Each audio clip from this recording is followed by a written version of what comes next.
नमस्कार मित्रों, खेल और खिलाड़ियों की आवाज़ खेल पथ में आपका हार्दिक स्वागत है। दोस्तों, शनिवार को मुख्यमंत्री योगी आदित्यनाथ ने उत्तर प्रदेश के Asian games, para Asian games तथा राष्ट्रीय खेलों में पदक जीतने वाले खिलाड़ियों को नगद प्रोत्साहन राशि देकर न केवल उनका हौसला बढ़ाया, बल्कि 7 खिलाड़ियों को राजपत्रित अधिकारी बनाकर उनके कैरियर को नया आयाम दिया है।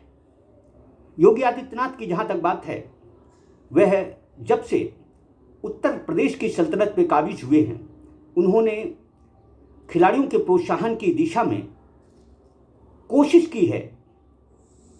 उनकी इच्छा रही है कि उत्तर प्रदेश के होनहार खेलों की दिशा में आगे बढ़ें तथा देश दुनिया में प्रदेश का गौरव बढ़ाएं।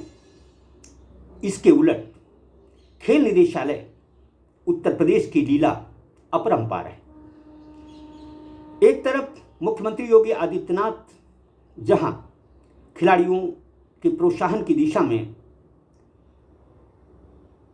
तरह तरह के घोषणाएं, तरह तरह के सब्जबाग दिखाते हैं, वहीं खेल निदेशालय उनकी कथनी और करनी को मिथ्या साबित कर रहा है। खेल निदेशालय की कार्यप्रणाली से सबसे अधिक यदि कोई आहत है तो वह हैं प्रशिक्षक।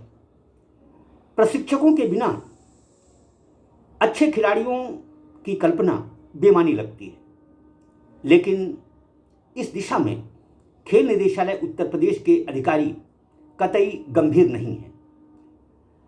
31 जनवरी के बाद उत्तर प्रदेश प्रशिक्षक विहीन हो जाएगा, क्योंकि खेल निदेशालय ने Aman Paraj energy and communication private limited 16/34 फान ब्रेक एवेन्यू, सरोजिनी नायडू मार्ग, लखनऊ तथा P&M services consulting private limited, D&M house, A wing, Kohinoor complex, western highway, Dahisar east, Mumbai से 3 साल का अनुबंध किया था।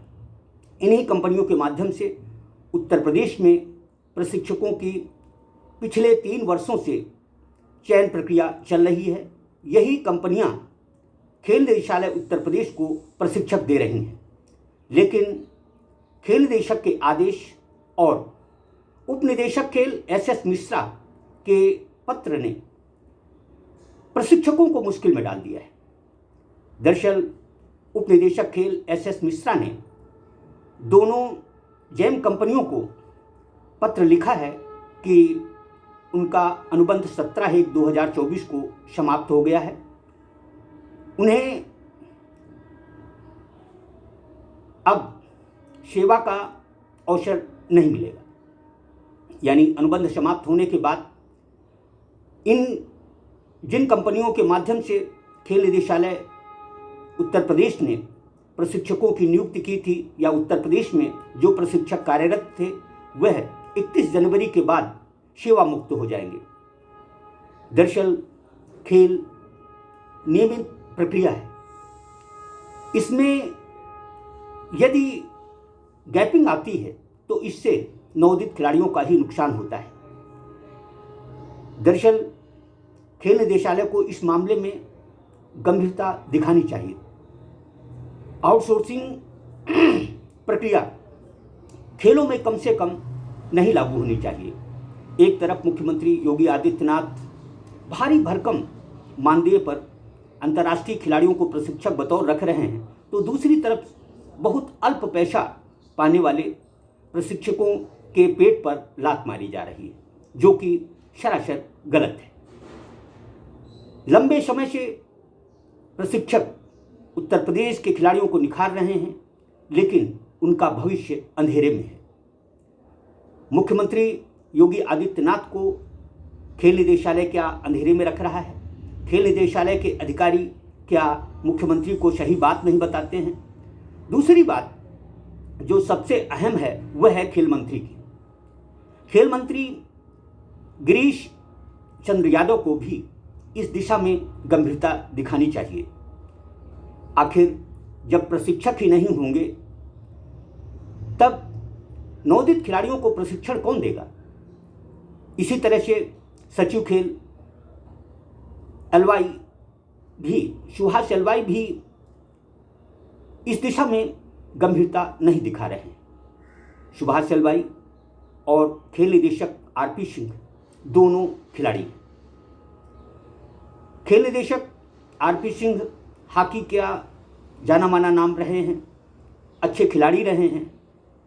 उम्मीद थी कि वह खेलों की दिशा में उत्कृष्ट कार्य करेंगे, लेकिन उनकी कार्यप्रणाली ने प्रशिक्षकों को न केवल हलाकान परेशान कर रखा है, बल्कि उनके भविष्य पर भी संकट के बादल हमेशा मंडराते रहे हैं।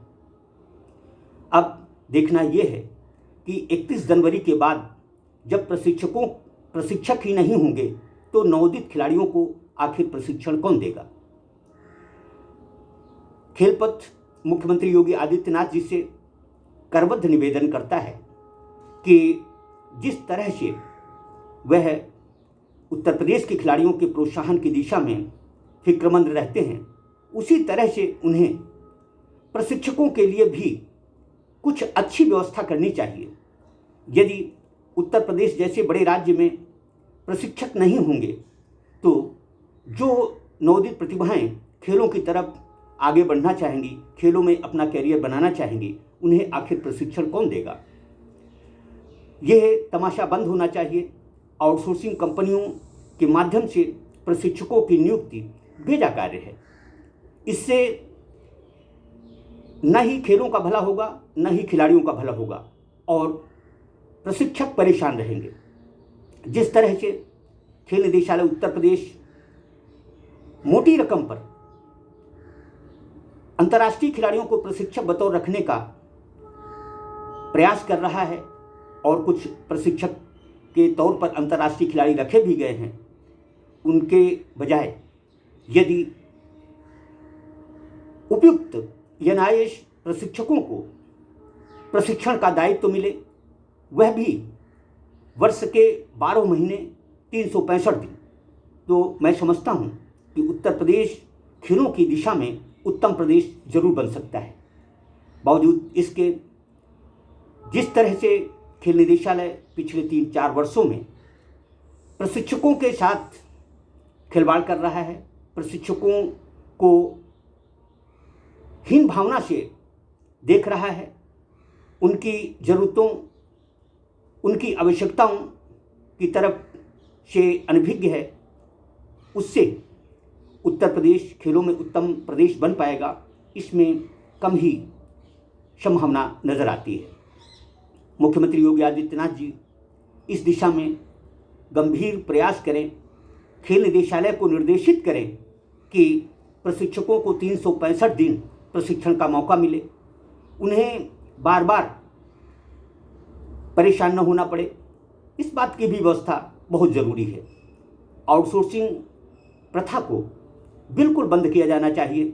इससे न केवल राज्य सरकार के राजस्व की हानि हो रही है, बल्कि प्रशिक्षकों के जो अधिकार हैं उनसे भी खिलवाड़ हो रहा है।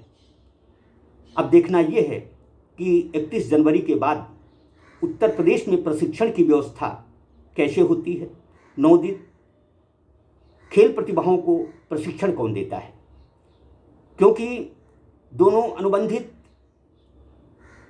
आउटसोर्सिंग कंपनियों का अनुबंध 3 साल के बाद समाप्त हो चुका है।